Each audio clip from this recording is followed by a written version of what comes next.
人，您可许久未来我这春风院了，姑娘们可都惦记着大人呢。妈妈帮我找一个厨。这怎么不舍得呀？哎呀，不是。妈妈，你可别忘了，这县官不如县管，这春风院毕竟还属于我的地界呢。好吧，不过这丫头她性子野，我得先找她说道说道，以免冲撞了大人。快带我去看看呐！好，这老鸨说的性子野的姑娘不是我吧？那我得赶紧离开。不对，既然猪哥哥他们已经失手了，那我是不是应该利用这个机会来将功补过呢？对，我得回去。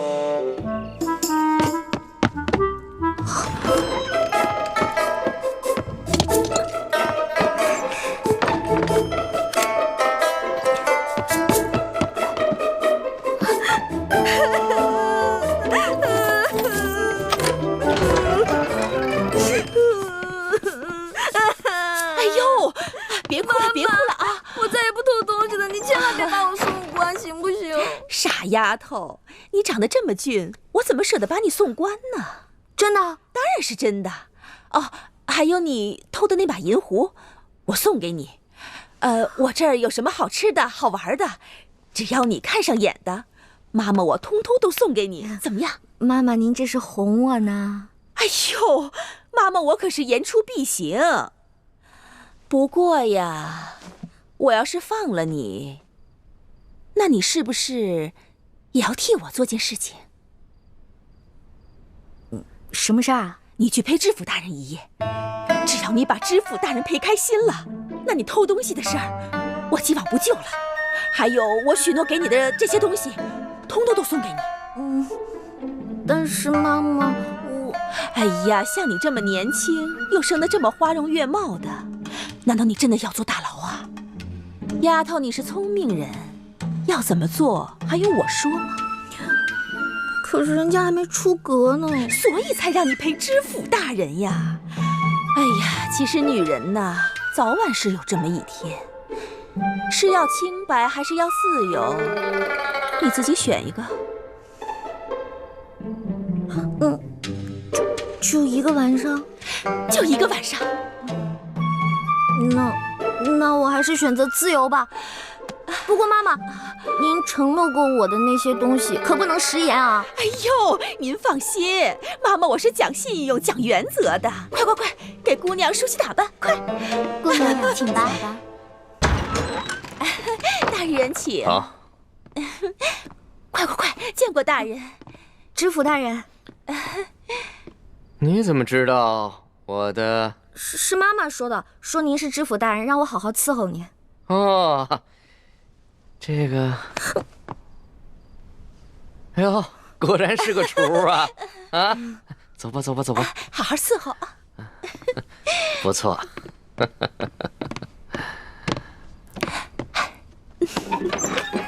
知府大人，那个妈妈跟我说啊，您今天遇到刺客了，让我给您倒几杯酒压压惊。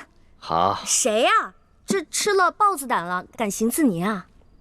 就几个无名小卒，不足为惧。哦，那抓住了吗？可惜啊，让他们跑掉了。哎，不提那些事儿了。今天晚上，你可得好好的陪我找找乐子。是啊，今天晚上忘了那些不开心的事情，尽情的喝酒。好。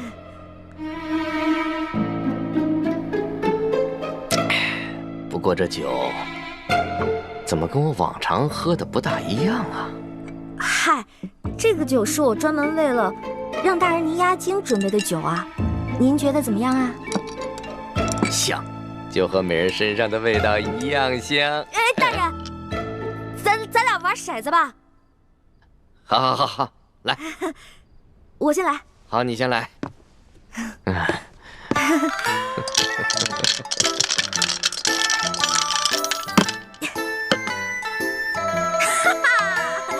您输了，大人，您输了。来，满上。您输啊！这杯酒您得全喝了。好，看我待会儿怎么收拾你这个小妖精。再来。小翠，得再喝一杯。这每次为什么都是我输啊？可能我今天运气好吧。来来来，大人喝。让我休息一下。哎，再喝点吧。休息休息。知府大人，知府大人，知府大人。哎呀，跟我玩骰子，从小到大明珠谷就没人玩得过我，跟我玩，哼。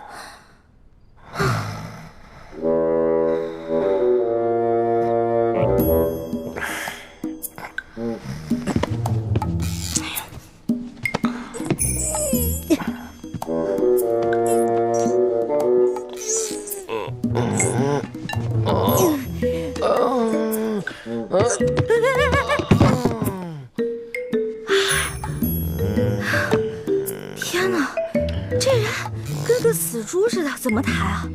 不行，外面都是他的侍卫兵，怎么办？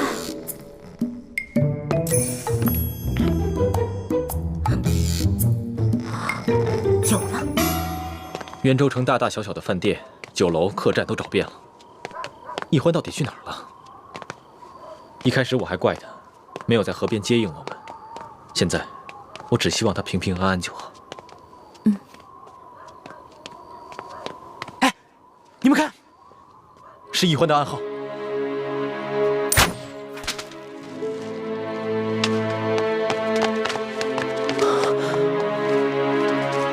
大师兄，小师妹说她在春风院，可这春风院是什么地方啊？春风院听着像是妓院的名字，可是欢妹怎么会在妓院呢？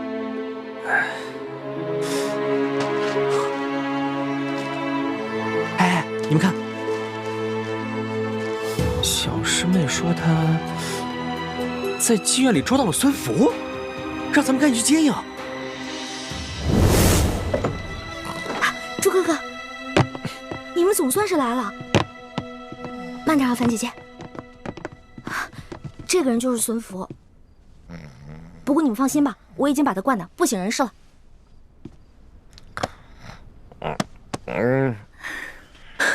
果然是他，这个老狐狸。欢妹，你怎么穿成这样？哎呦，我这是迫不得已嘛。猪哥哥，你就别生气了。我能不生气吗？若不是你擅自行动，划走了接应的船，我们怎么会落入孙福的包围圈？倾城为了救我，还受了重伤。徐姐姐怎么了？严重吗？已经服下解药，没什么大碍了。只需要运功几个时辰，就能排出余毒。事情败露以后，孙福下令全城搜捕我们，我们不能回原来的客栈。还好叶师弟计划周密，事先准备了一处民居，让我们暂时有了安身避祸之处。青城也有地方可以养伤。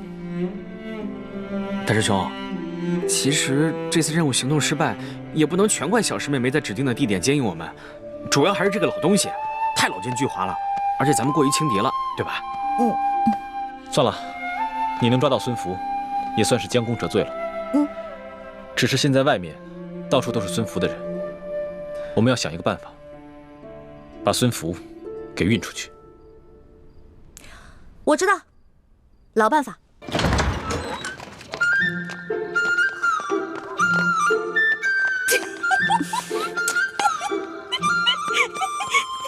春哥哥，这太逗了，你怎么？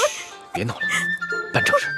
我现在是不是应该不管你叫猪哥哥了，应该叫你猪小妹？别闹了，猪小妹，走了。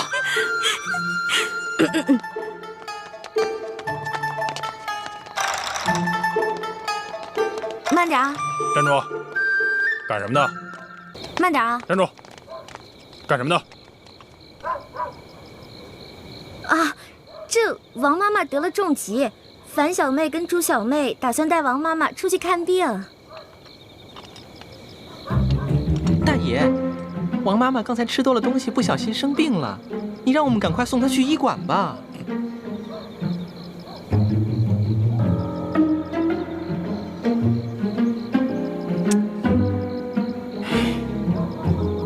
走。好了好了，快走！走吧。谢谢你啊。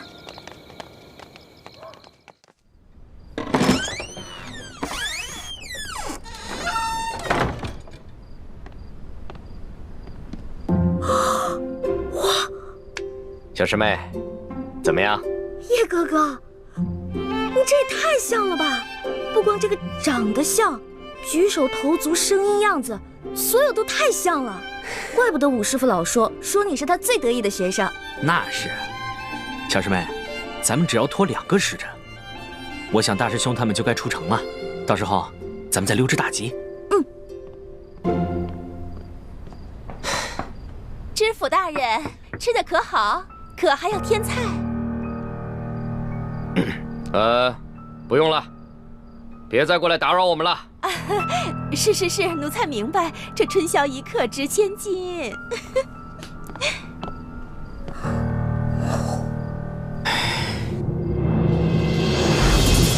哇，哦，这面具戴着太难受了。叶哥哥，咱俩一块吃点吧，要不然这么多菜白白浪费了。你吃吧，我看着你吃就好了。小师妹，我还从来没见过你这副打扮呢，真漂亮。这件衣服啊，我穿上都别扭死了，多难看呀！你还觉得好看？可是只有一件，不穿也不行。哎，我刚刚穿了孙福换下来的衣服，你要是不嫌弃的话，穿我的吧。那哪行啊？咱们只有2个时辰，就得穿上这身打扮出去。你得扮成孙福，大摇大摆的带我出去呢。再换了衣服，咱们怎么出去啊？哎，你放心，一会儿呢，不管发生什么意外情况，我都一定会保你安全的。叶哥哥，你对我真好。从小到大，无论我做错什么，师傅骂我，哪怕猪哥哥也会对我凶，可是你永远都是向着我的。真的啊？哎，那你觉得我跟大师兄，你更喜欢哪个？这个嘛，我倒从来没想过。猪哥哥虽然对我很凶，但是我知道他很多时候也是为了我好的。在我心里，你们2个都是我哥哥，没有区别的。哦，哎呀，能在你心里跟大师兄一样的地位，我就已经很知足了。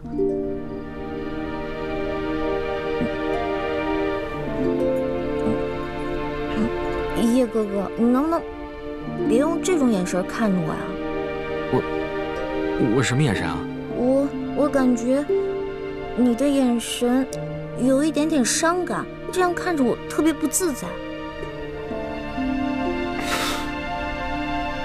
小师妹，你还能看出我眼神有些伤感，我很知足了。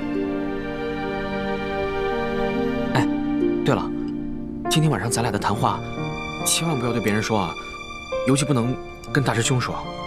为什么呀？从小到大，咱们5个不都是无话不说的好朋友吗？哎呦，我的好欢妹啊，你还真是一个情窦未开的小姑娘啊！在大师兄眼里呢，你是他未婚妻；在明之谷所有人眼里，你是大明未来的太子妃。所以，我刚刚其实对你说的那番话，已经是大逆不道了。所以，这只能是你我之间的小秘密，千万不能告诉别人，知道了吗？叶哥哥，既然你也觉得说那些话不好，那以后你就别说了，因为我听了也挺不自在的。好，好，好，以前我没说过，以后我也不会再说，行了吧？哎呦，知府大人，你不能这样啊！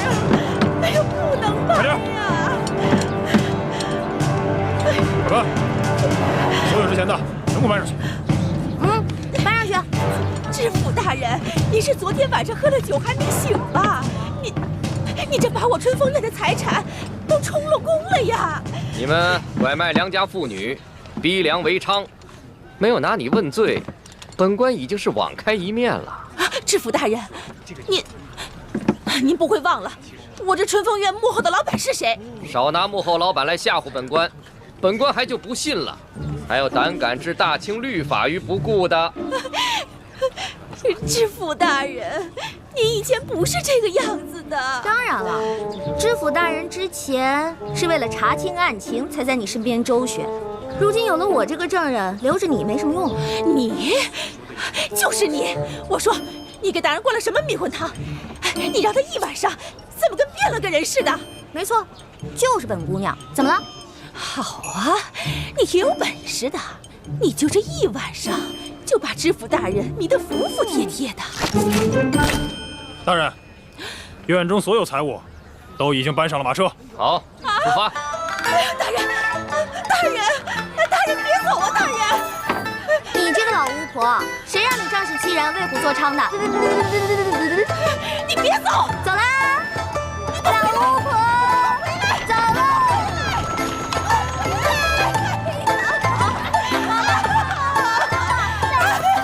这是我一辈子的心血，你别杀！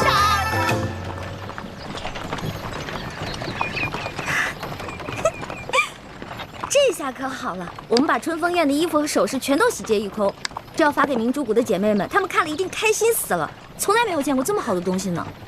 哪位小师妹在执行任务中，还会想着谷中的姐妹们？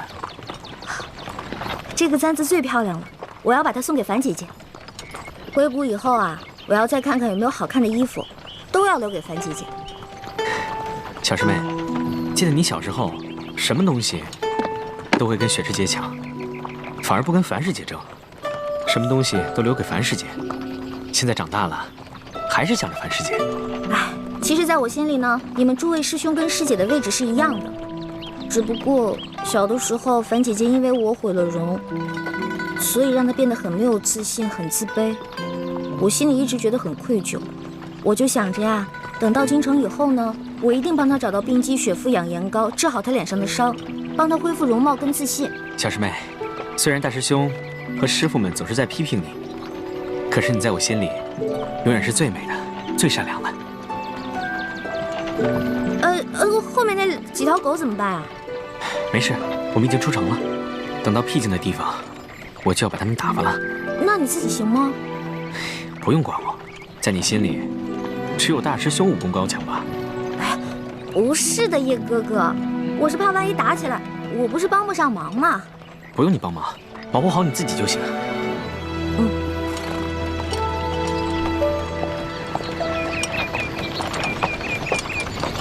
停车！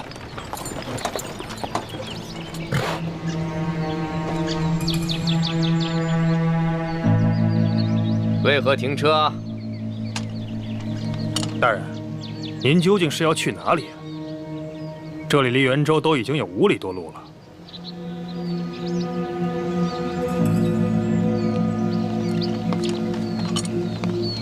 我是要到郊外找一处庄园，好安顿我的美人啊，顺着这条路走就是了。可是大人，您今天的所有举动有所反常啊！您明知道春风院的后台老板是中堂大人，居然还将院中的财物全部扣押起来。眼下这荒山野岭啊，真是越走越偏僻啊！放肆！本官行事，用得着你对我指手画脚的吗？卑职不敢。不过昨日有一帮身份不明的人冒充大人，卑职心下有所疑虑。不知现在的大人是不是也是被人冒充的？难不成你在怀疑本官的真假？卑职敢问大人，卑职的小名叫什么？当然是叫旺财了。你一见到本官只知道摇尾巴，不是挑狗还能是什么？小师妹，你先走。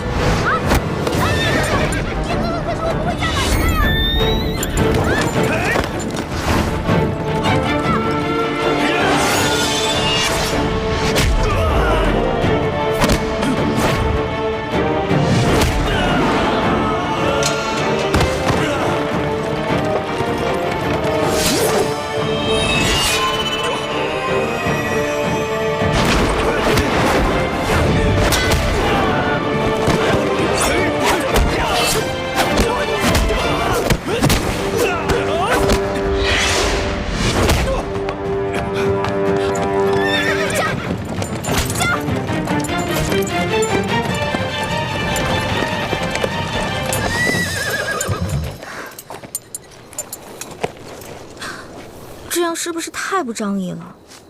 不能丢下叶哥哥一个人走呀。马儿，咱们现在回去救叶哥哥好不好？走。走啊！走不走？再不走我打你了啊！嘿，这个马怎么软硬不吃，跟我这么像啊？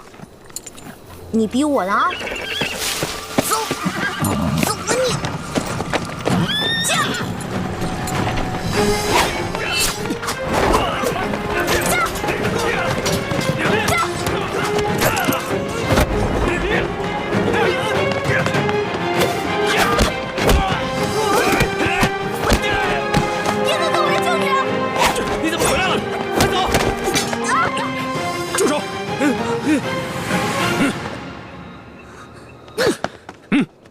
叶哥哥，你别管我，你快走！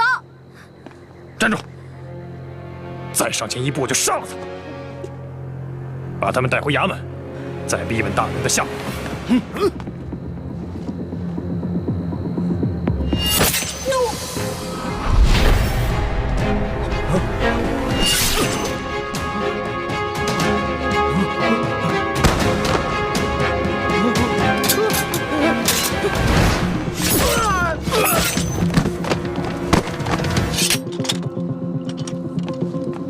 猪哥哥，欢梅，你没事吧？我看看，还好只是皮外伤。你怎么这么不懂事啊？把自己置于险地不说，还连累了叶师弟。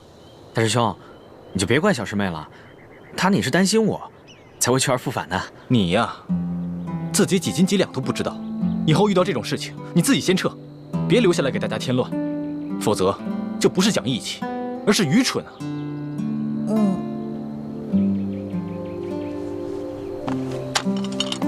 樊姐姐，你看，好看吗？我特意给你选的，春风院最好看的簪子，我还给你选了好几件漂亮衣服呢，到时候都给你。再漂亮的钗子，给了我也是浪费，还是把它留给雪姐姐吧。我看她和这个钗子最配。樊姐姐，你别这样说呀，你这样说我心里特别难受。你不用难过的，我的脸和你无关。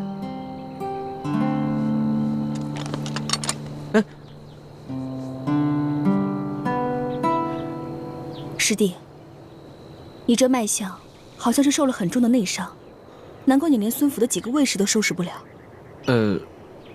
我这次来元州之前，有一天晚上练功，不小心走火入魔了啊！幸亏雪师姐及时发现，出手相救，我才躲过一劫。不过，还是受了点伤。我是怕大家担心，所以让雪师姐不要告诉你们。只有练功时心神不宁，才会气血乱行。叶师弟，你不会有什么心事瞒着我们吧？没有啊，我当时也不知道是怎么了，我以后注意就是了。叶师弟，你刚才不顾自己的性命安危救下一欢，我很感动。谢谢你这么照顾我的未婚妻，你未来的嫂子。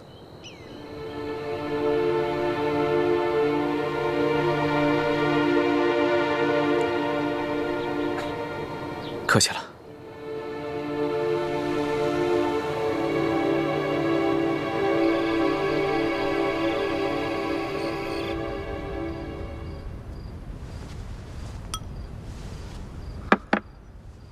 倾城，你的伤好点了没有？已经好多了。大师兄，你替我吸出毒血，没有大碍吧？我没事。那就好。你为我那么奋不顾身，大师兄，你对我真好。你千万别这么说，你是为了我才受伤的。只要你能安全，一切都好好的，我受点伤一点都不重要。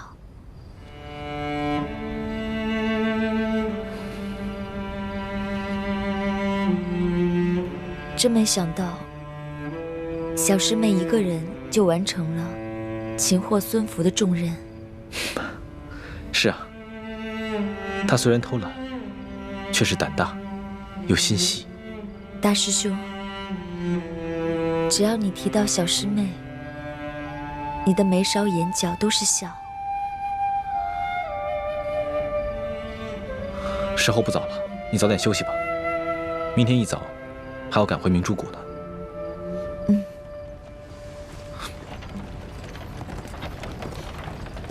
奇怪，怎么会有马车来？该不会是我们的地点被暴露了吧？我去看看。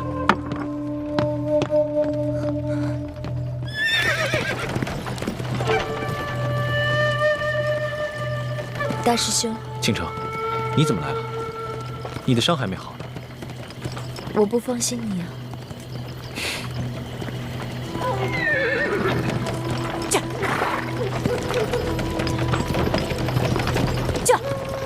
六师傅，他不是去执行秘密任务了吗？怎么会出现在元州？师傅一定是看到了我们留下的暗记，就追了过来。六师傅，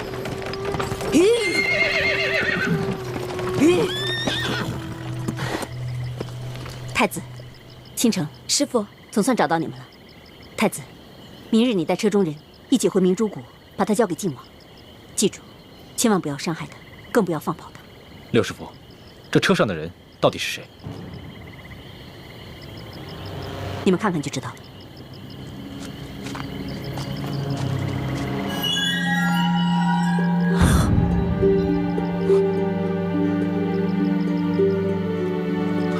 六师傅，这女子究竟是谁？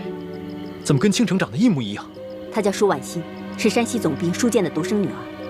她是此次入京待选的秀女。我一直在暗中跟踪她，本想着她入了京，倾城和你们也回到了京城，到时候再找机会下手。可是没有想到，她今夜途经元州，在城外住进了一所驿馆，所以我就提前把她劫了过来。六师傅为什么要这么做？因为从今夜开始，倾城就是舒婉欣。你的意思是，要让倾城顶替舒婉欣进宫选秀？不错。想要查出童霞的下落，我们必须要想办法进入皇宫潜伏，而这一次是最好的机会。不行，这样太危险了。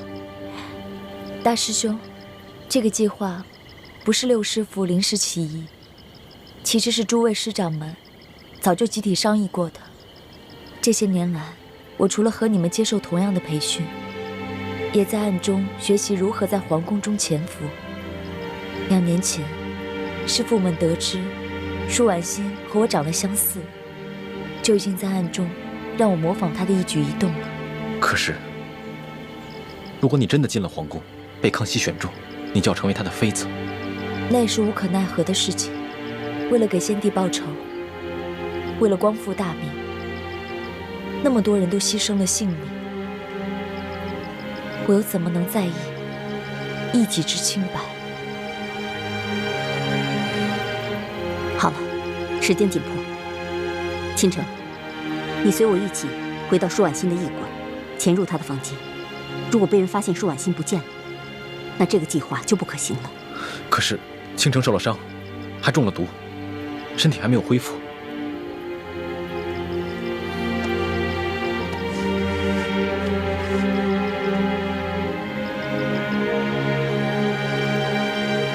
还好，没有什么大碍。倾城，就辛苦你代替舒婉欣回到她的房间。当然，我也会伪装成舒婉欣的贴身嬷嬷来照顾你。等到了京城，基本上你的身体就可以恢复了。六师傅，大师兄，我知道，大师兄关心我，这对倾城来说已经足够了。可是眼下，顾全大业为重。啊，对了，太子，请你转告晋王，让他务必将舒婉欣软禁在明珠谷，切记不要放跑了他，不然倾城会有危险。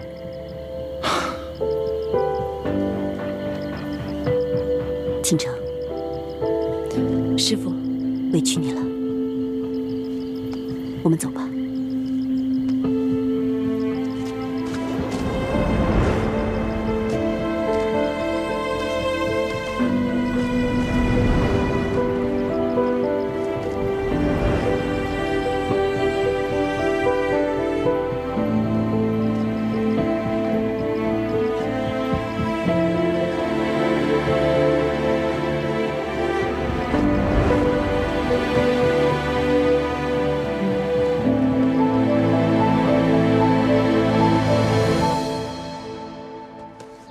李定国，我孙福既然已经落到了你的手里，要杀要剐，就随你吧。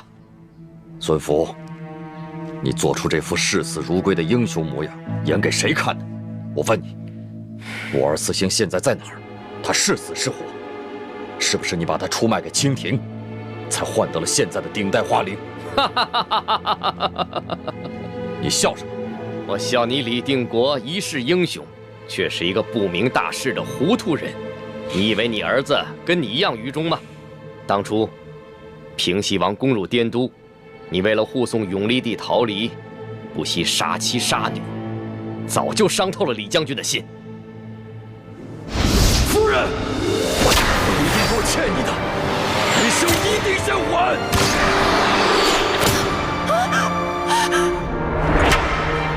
爹，你太冷血了！你居然杀了你结放20年的妻子和刚出生的女儿！李将军带着我等，护送永历帝和皇后到达了你指定的地点，留下了所有的士兵和护卫与你接头，却带着我等几个心腹将领离开了。诸位都是与我李四星出生入死多年的好兄弟，如今我已心灰意冷，再也不想替诸氏争夺这天下了。但我找不到更好的出路。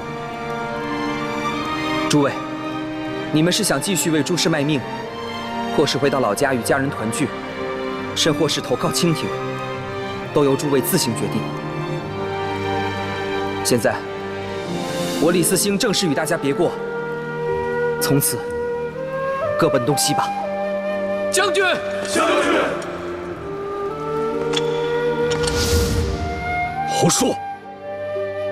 我不相信我的四星会就此离开我，就算他心里怨我恨我，他也不至于这么多年杳无音讯。一定是你早就把他给出卖了，那么他现在一定已经遭你的毒手了吧？我知道，今天就是我的死期。不过，我能偷着享这10几年的福，不亏了。总之，该说的我都说了，信不信，就由你了。混蛋！都什么时候了，你还如此嚣张？快说，李将军到底现在身在何处？好，我说。其实，李将军早就投靠清廷了，和我一样，改名换姓，不知躲在什么地方逍遥快活呢。住口！死到临头了还不忘挑拨离间！李定国，心虚了。其实你也知道，李将军对你杀妻灭女的冷血极为不满，他应该会报复于你的。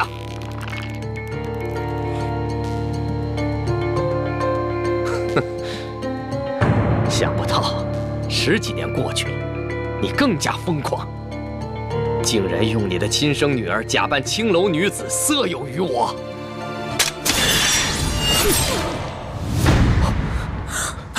莫生，你居然敢自作主张！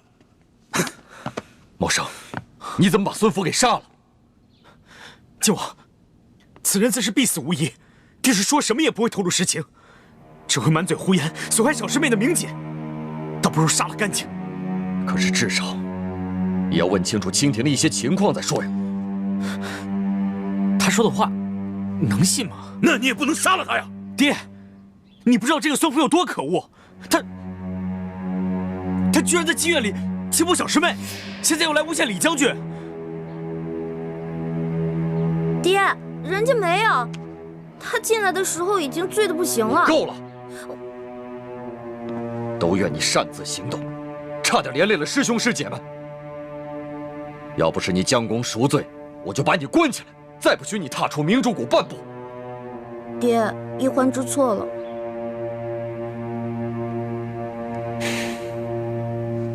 一欢这次出谷还是有收获的，我相信他现在应该明白，为什么我们几位师长老是逼他努力学习练功。正所谓学到用时方恨少。一欢，以后你得吸取教训，多跟师兄师姐们多学点本事。知道了，义父。把他抬出去吧。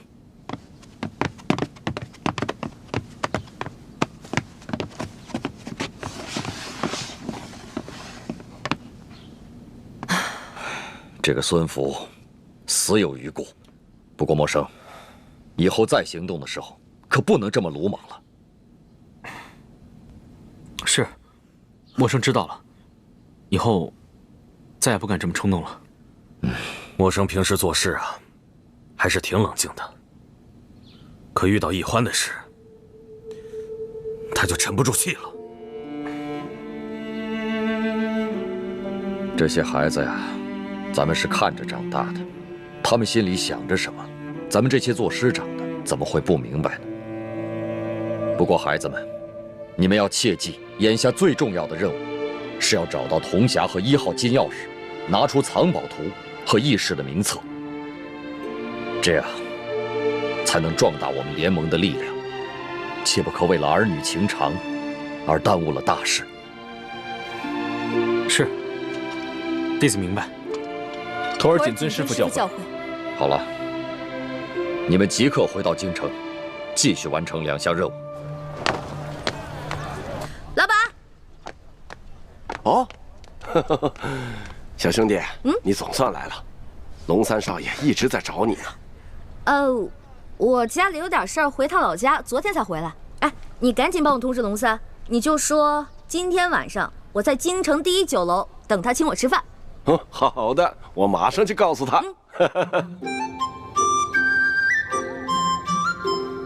老大，你这一走就是2月，也不通知小弟一声，害得小弟是日日替你担心啊。我走的时候本来想跟你说来着，但是我哥哥把我拦住了，说要赶路，就没有这个机会了。是家里出了什么事吗？不过呢，现在已经解决掉了，没事了。解决了就好。来，小弟敬你一杯，算是给你接风了。干了。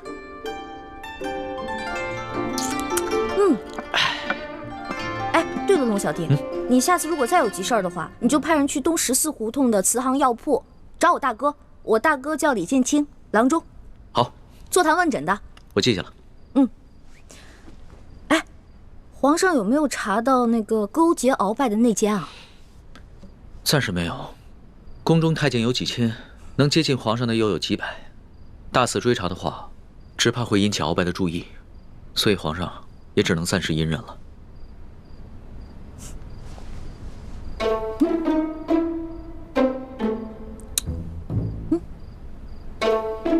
哎呀，我查一查你的毒解没解嘛？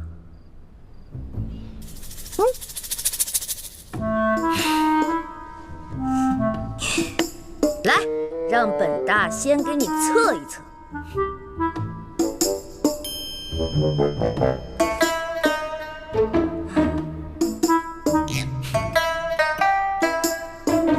不错，你的毒已经解了。皇上的呢？当然也解了。皇上龙颜大悦，说呀要重重的赏赐你呢。真的假的？龙小弟，我发财了！我发财了！龙小弟，我发财了！你知道吗？这次回去啊，我给我的兄弟姐妹们带了好多东西，他们看到以后可开心了。我看到他们开心，我就特别开心。看着老大的笑脸，小弟的心里也是很开心啊。不过，这皇上毒解了，鳌拜会不会起疑心啊？他会不会想着别的法子再害皇上啊？你小声点吧，皇上哪有那么傻呀？当然是继续假装中毒，掩人耳目了。再说了，近日元州知府突然失踪，鳌拜正在亲自查办此案，没空顾得上宫里的事情。元州知府失踪了，那会不会被人暗杀了？很难说呀。近日明珠谷的乱党活动猖獗，这元州知府失踪之事多半与乱党有关。鳌拜已经加大了对乱党的清剿力度。老大，小弟知道你一向喜欢行侠仗义，可最近这段日子你可得千万小心，别做什么违法乱纪之事。知道了，龙小弟。吃吧。吃饭。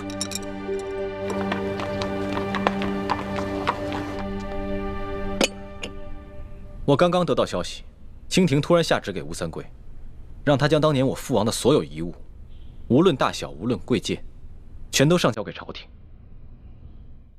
可永历帝被吴三桂已经弑杀了这么多年，清廷为什么要在这个时候突然要吴三桂上交永历帝的遗物？应该是为了那1号金钥匙。当年我父皇手上的那把金钥匙，最后落在了吴三桂手里。吴贼虽然不知道金钥匙的作用，但见我父皇贴身收藏，想必不同寻常，所以就没有上交给朝廷。如今清廷不知从哪里打探到了铜匣的秘密，又不想惊动吴三桂，所以干脆让他把所有的遗物都上交给了朝廷。那吴三桂会把金钥匙交出来吗？这也不一定。如果吴贼知道了金钥匙的秘密，那他未必肯交；如果他不知道的话，他应该不可能为了一把金钥匙而冒着抗旨欺君的风险。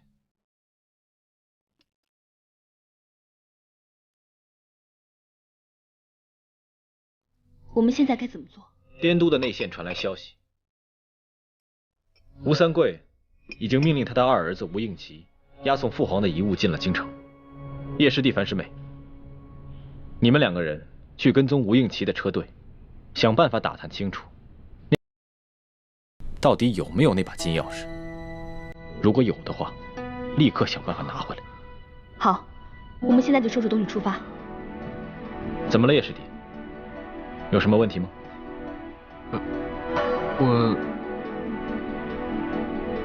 我想留在京城，陪大师兄一起寻找铜匣。叶师弟，你留在京城，只怕不是为了帮我找铜匣，而是舍不得某个人吧？大师兄，你误会了。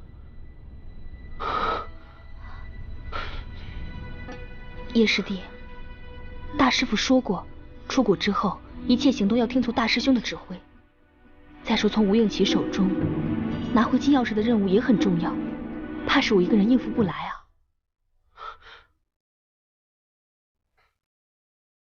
好，我知道了，我现在就去收拾行李，同樊师姐一起出发。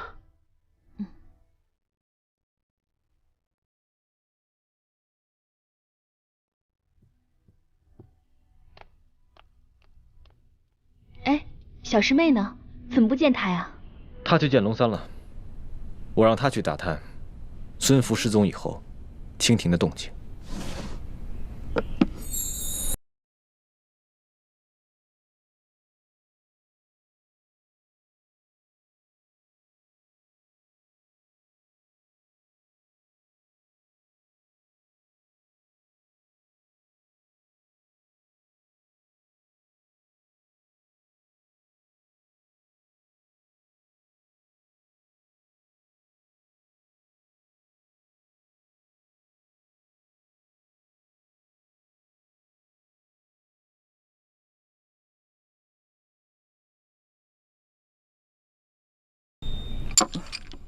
好兄弟，有福同享，有难同当，分你一半。那可不行，是你解了鳌拜给皇上下的毒，我要是动了这些赏赐的话，说不定皇上会摘了我的脑袋。这件事情天知地知，你知我知，皇帝小孩不会知道的，拿着吧。谢谢大哥了，小弟真的不需要。真的不需要？我看起来很像缺钱的样子吗？啊，大哥自己留着用吧。我给你了啊，是你自己不要的，别怪我。好，我不怪你。我知道我这个大哥呀，最讲义气了，有眼光。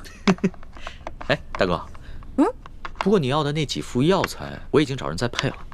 有几味呢，确实宫里也没有。宫里都没有啊？不瞒大哥说啊，这宫里边啊，也不像你们想的那样什么都有。就拿药材来说吧，珍稀的药材、不常用的药材，这也不是随时都有的。不过你放心好了，这个事情包在我身上，我一定给你办妥了。还是龙小弟讲义气。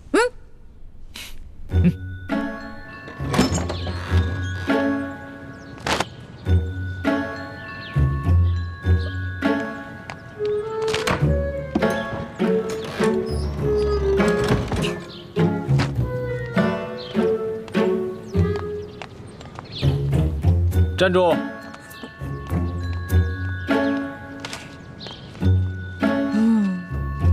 又要去哪儿啊？我存粮没了，打算出去买点好吃的。就知道吃。你知不知道，孙福失踪以后，清廷上下有多震动，现在外面风声有多急。知道啊，不过孙福跟他的贴身侍卫早就死翘翘了，怕什么？你呀，本事不大，胆儿倒挺肥的。现在清廷在全国范围内加强了对反清势力的清洗，不要说是元州，就连京城，也比平时多了很多的暗探。知道了，猪哥哥，我就出去买点吃的，马上就回来。你的保证我可信不过。你还记得元州春风院的老鸨吗？当然记得了。那日我跟叶哥哥把他的春风院洗劫一空的时候，那个老鸨呼天抢地、撒泼打滚的样子太有意思了。抢劫妓院，亏你想得出来。每次行动都是这样，不知道轻重。当时情况那么危急，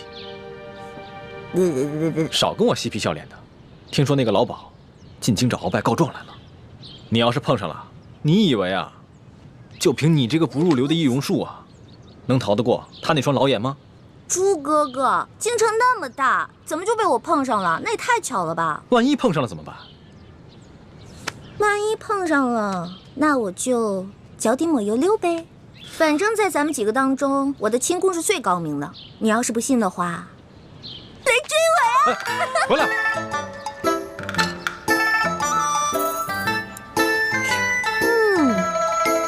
香，烤鸭来了。放这放这。耶，你慢用。就等你了。走一个。客官且慢，客官且慢。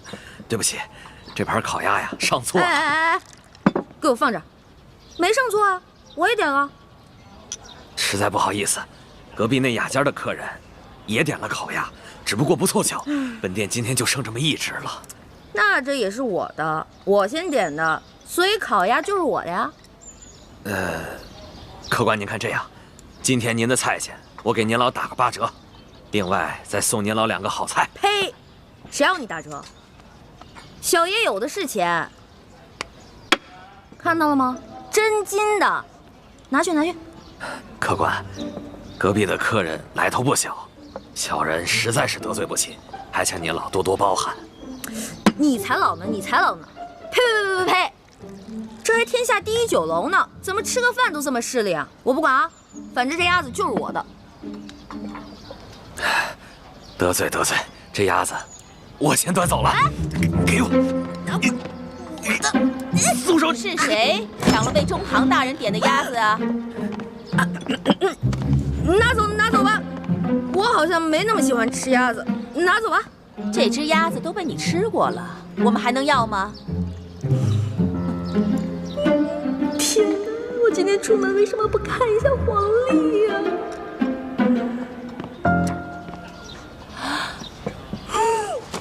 是你？不是我。小丫头，上次在我春风院，你就已经被我识破一回了。老娘我阅人无数，就你这点小把戏，能瞒得过老娘的眼睛吗？想吃顿饭怎么就这么难呢？给我抓住他！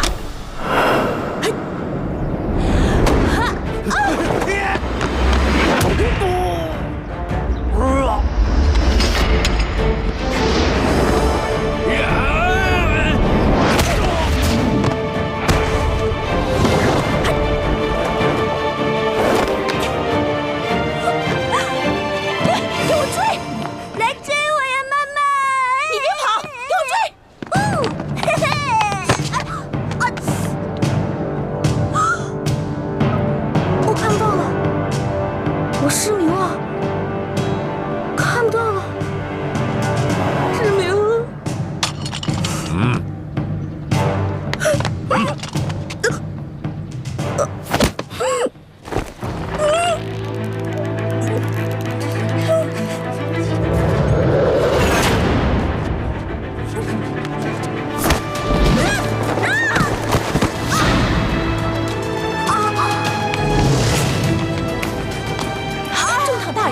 还不快给我抓起来！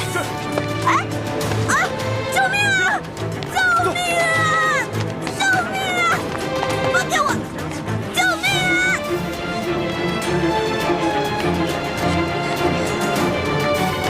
走。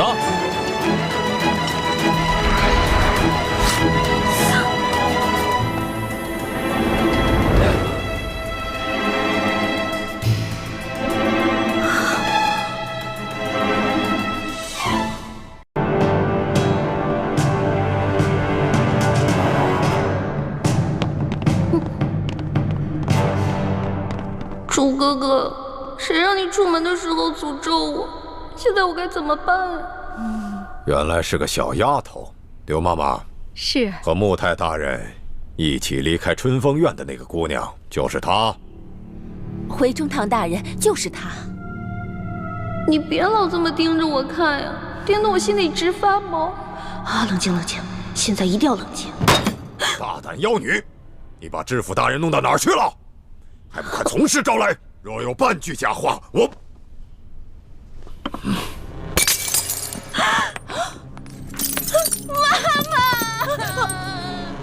妈妈救命！妈妈救命！哎呀，只要你老老实实说出知府大人的下落，我可以向中堂大人求情，饶你不死啊！快说！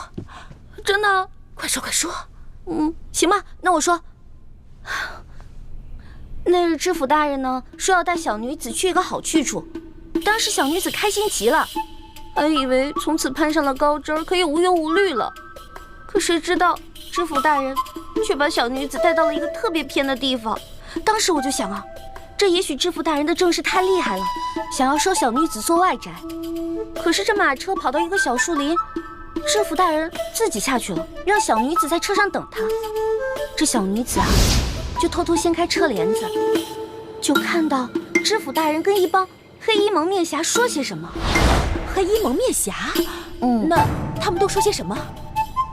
他们说了什么？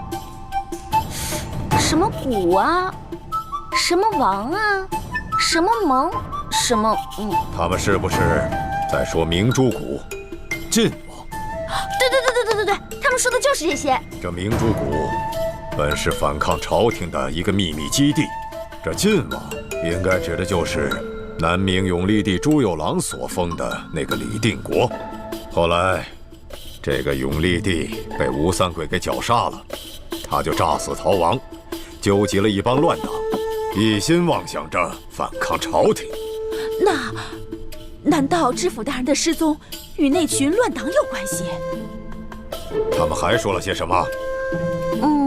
他们好像还说了什么，这事儿千万不能说出去，没有后退之路了，暴露就是死之类的话。难道知府大人？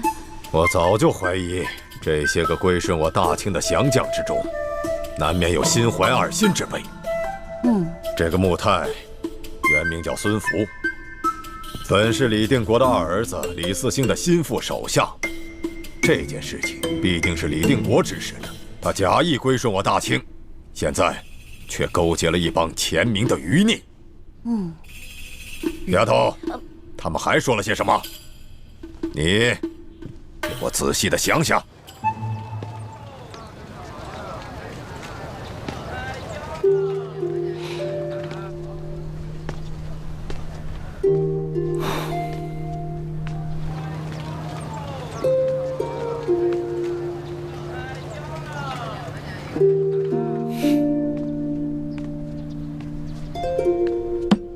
他们都是一些零碎的只言片语，我也没听清楚，但是我听到了一个人的名字。他们每当说到这个人啊，声音高涨，义愤填膺，还破口大骂呢。他们在骂谁？他们好像在说什么敖王吧，敖乌龟，还敢称自己是第一勇士，早晚把他打得满地找牙。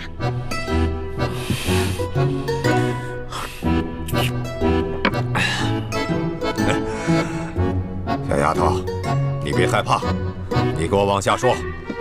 后来呢？这后来啊，小女子就听明白了，好像是知府大人想带小女子去那个什么明珠谷，刚才说的明珠谷，但是那几个黑衣人呢，偏是不让，他们让知府大人把小女子给杀了。当时我怕极了，这个时候，知府大人旁边的卫队长直接把刀就给拔了出来。驾！驾！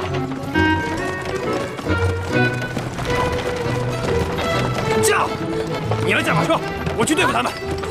我不行，我不会驾马车。想死就快点，抓住缰绳！快！再后来呢？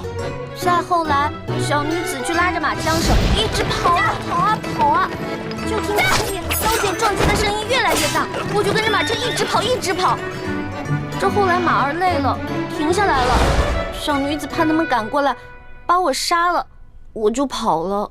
这个卫队长，是我安排在孙福身边的一个密探，多半是他发现了孙福和乱党勾结，所以这个孙福才会杀人灭口。小丫头，出了这么大的事情，你怎么不去报官呢？啊！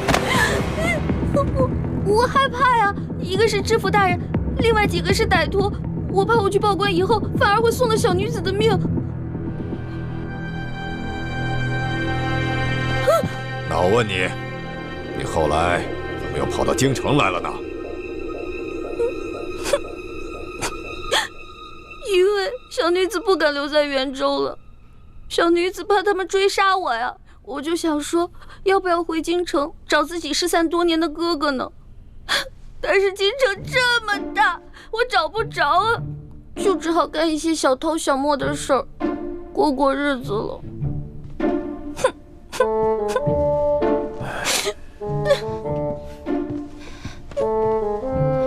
中堂大人，您说这丫头说的这番话可信吗？此事涉及到诸多复杂的背景和隐秘之事，绝非一个普通的小女贼所能够知晓。可是她又说的这番流畅，不像是临时编出来的谎言。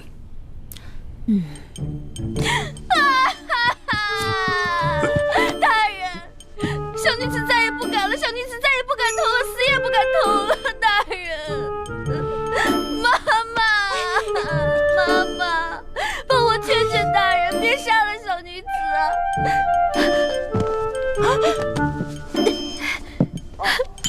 这是小女子以前偷的，全当孝敬您的。帮我跟大人求求情，千万别杀了小女子啊！妈妈，中堂大人，您看这丫头该如何处置？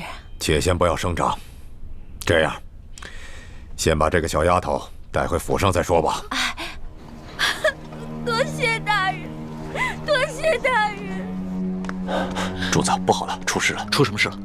刚才奴才到慈航药铺去传话，药铺的掌柜跟我说李少侠他失踪了。易环失踪了啊！药铺的掌柜说，李少侠的哥哥现在急得团团转，正在安排人四处寻找呢。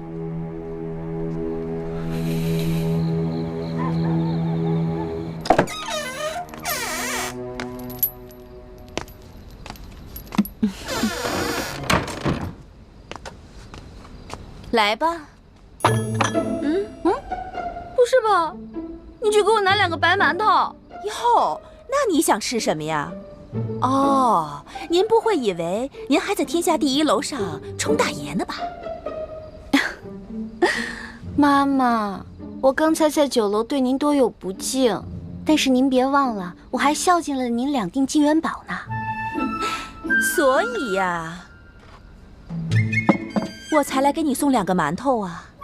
妈妈我呀，也是有原则、讲情义的。2个馒头换2个金元宝，这馒头也是我见过最贵的了。不过有馒头总比没有强，起码不会被饿死。吃。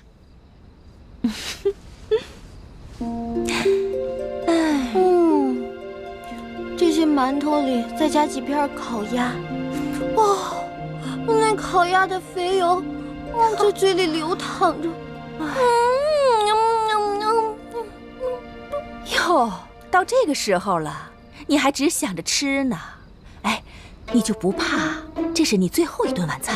怕怎么办啊？怕也得吃啊，总不能这样等死吧？妈妈，其实这京城啊有不少小肥羊，都被我宰过。我在住处啊还藏了些钱，要不然咱俩平分？不行。64，我4你6行了吧？不行，你就是全给我，我也不敢放了你啊！哎呀，这钱再多，没命花了，也没意思了，不是？妈妈，哎呀，求求您了，您说杀了我容易，但是你们把我留着有用啊！京城肥羊那么多，我出去帮你们抓肥羊啊，回头那钱全都给你，你看行不行啊？放我啊！哎呀，你这小丫头啊，果然是有点意思。妈妈我呀，训练了那么多女孩子，她们也全是中堂大人千挑万选出来的。可是她们呀，没有一个有你的美貌，也没有一个像你这么机灵。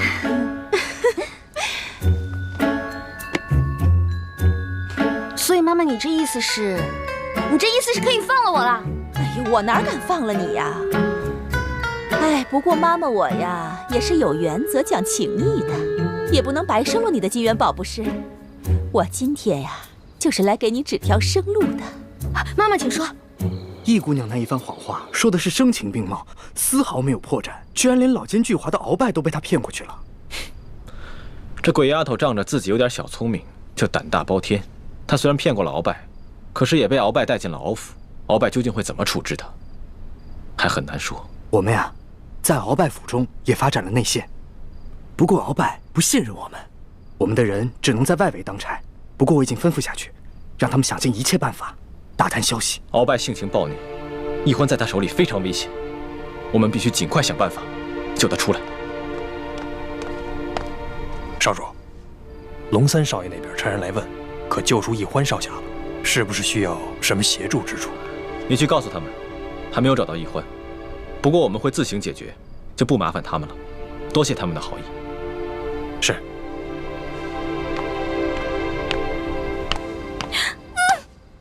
妈，你选对人了。看我，大杏仁眼，大双眼皮儿，大美女，而且关键是我肤白发黑，大长腿，娇俏可爱，大美人儿。你选我真是选对了，我是万里挑一的美人儿啊！这么说，你答应了？怎么，你不答应？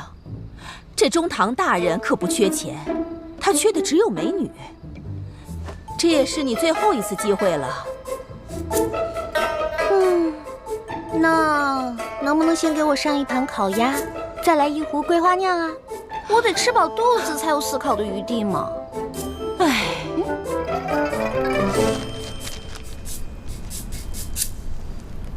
小虎，通知鳌府的内应，告诉他，我会在府外100丈之内的地方等他的消息。一旦鳌拜要杀易欢，让他立刻发出信号。少盟主的意思是，万一鳌拜要杀易姑娘，您就亲自冲进去救她。鳌府戒备森严，少盟主的身份非比寻常，千万不可冲动。不到万不得已，我自不会冒险。不过如果鳌拜真的要杀易欢，我也顾不了那么多了。少盟主对易姑娘情深意重，只可惜她还懵懵懂懂，不知珍惜，反倒给您惹麻烦。易欢不是有意的，我不怪他。你快打探消息吧，我也要召集人手，做好随时闯府救人的准备。属下遵命。